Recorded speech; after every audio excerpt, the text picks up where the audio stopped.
That number 9 position, the number 9 shirt, if you like, the sort of the out-and-out centre forward. Has that role, or is that role disappearing, do you think, Benty? Well, certainly more and more. You look at some of the teams that are around. Manchester City, of course, are the example in terms of they won the league last year without one. Liverpool, although Bobby Firmino is a centre forward, he's not your traditional number 9, is he? No, he's not your Harry Kane. What is a traditional 9? Who's someone who plays in the width of the box? Yeah, like a Lewandowski, Haaland, goal scorer. Do you know what I mean? Jamie Vardy, I'd put in that. Vardy is a number 9. Yeah. So Antonio, again, he's a number 9, but he's kind of evolved into a number 9. So yeah, of course, I think that out-and-out goal scorer is disappearing, but I still think every team needs one, because there are going to be times, even Manchester City, where games are going to be tight. There's not really a lot going on in there, and then you've got that guy that can just pop up. Not even so much they create a chance, he can just sniff out a chance where the keeper might shoot, someone might shoot, goalkeeper parries it, and then Lewandowski's there before anyone taps it in. You win the game 1-0. I think at times that might come back to bite them, but of course last season is just an anomaly. Let me ask you, when we see roles disappearing, for argument's sake, the number 9, do you think we see, I don't know, formations in football evolving? You know, because when I was growing up as a kid, everything 4-4-2. Everything was 4-4-2, wasn't it? You know, now you have 3-5 whatever, or 4-3 whatever, 3-4. You know, change all the time. But I can't. The reason I'm asking, I can't really see what the next one's going to be. Like, have we done them all now? Do you think? Oh, they'll evolve another formation and call it something else, won't they? Because there's obviously wing backs now. Do you remember the Christmas tree as well we had? Yeah, weren't they called halfbacks or something like back in the day? Fullbacks. No, not fullbacks. There was another term before that. It was halfbacks. They were halfbacks. You're right. So, of course, I think there's only so many formations you can have. Do you know what I mean? Because there's only 11 players. But eventually, obviously, they'll do something else where it's like, I don't know, be 2. They'll call it 2 at the back, then 4, then. Do you know what I mean? But it really is still 4. But it's just that the fullbacks are pushed right on. So. Yeah, so. Your favourite role when you were playing, was it a free role? Did you like playing just behind the forward? Did you like playing a bit deeper? No, I like playing deeper, but I never really did. I played there a couple of times for England when Roy Hodgson was manager, and I really enjoyed it. And I had the conversation with Arsene saying that I want to play deeper, and he just went straight no. You're 10 in my eyes. Okay, and then is that it? You just go, okay, fine. Yeah, well, I wanted to play, so yeah. So would you have played, not anywhere, I know you wouldn't play centre half, but as long as you're in the team you're playing?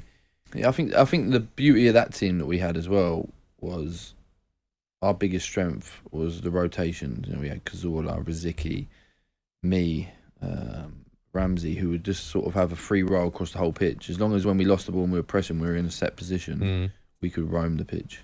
Do you know, I get the instance in terms of not having a number 9. I do understand why teams would do that, but I think you've got to have a certain level of player to be able to get away with it and play that way. So okay, well, you talking about Man City before. Foden played there, Grealish has played. Yeah. They've all played there. You know, Sterling's played there. Gundogan's played there. Right, okay.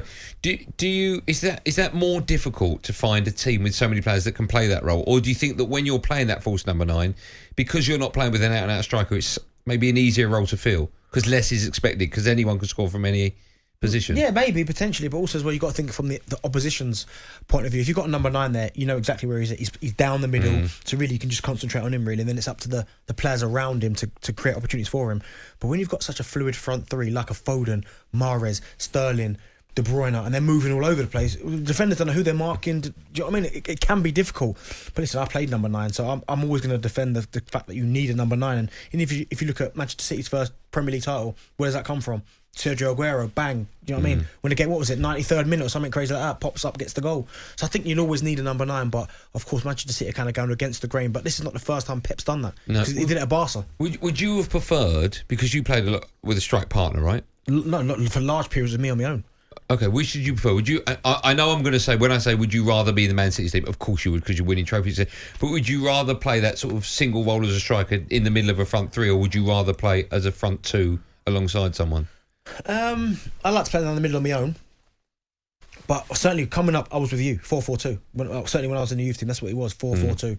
Then as I kind of went to Charlton around 2005, that's when I noticed kind of the change, because then it was like maybe a little bit before that, because I remember Chelsea going, was it like Duff, Drogba and Robin, like that front 3. I remember thinking, whoa. And then I got to Charlton and we played, it wasn't 4-3-3, it was 4-5-1. So literally the 5 was just flat behind me and me up top of my own. So it started to change around then. But I think I'd always want to play down the middle, of course, but when you look at the way Pep has kind of changed the way that, I mean, Gabriel Jesus is a centre forward, now he's playing out wide. Florent Torres was a wide man. The way he's kind of evolved it, it is incredible. Do you think we'll ever see that with England? I know, of course, we've got Harry Kane as our number 9, but if you've got maybe a few injuries to him and Calvert-Lewin, etc., do you think that the Gareth Southgate would go with a false number 9 or not? I don't think he would. I think you have to be a certain type of manager and brought up in a different culture to want to play that way. I think English coaches, especially sort of the older ones, will always want to have a focal point of the attack. Harry Kane does it brilliantly, but it's not just Harry Kane with England. You know, you got Calvert-Lewin coming through. Like, there's a lot of players who could, if hopefully Harry gets injured. But I always think England will play with that. That number 9. Can you imagine though, Andy? Like if you're Calvert-Lewin, Danny Ings, Ollie Watkins, Ivan Toney, they're the ones at the top of my head, and Harry Kane goes down with injury, and they're all smashing goals in for their club. Yeah. And Gareth goes, nah, do you know what? I'm going to go with Grealish, Foden, and Sterling. Yeah, might fall off. I know, but if that did happen, you saw that front three, you go, wow, wouldn't you? Oh, but Yeah, no, they could do it, but I don't think they would. No, I agree. Just quickly as well, because you're involved with the young kids Arsenal. Do they have to play their formation? Do they have to play in the same formation as the first team? No, They don't.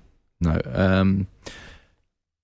Most of the time, yes, but they can change. It's down to the head coach. Okay. And what do they usually play?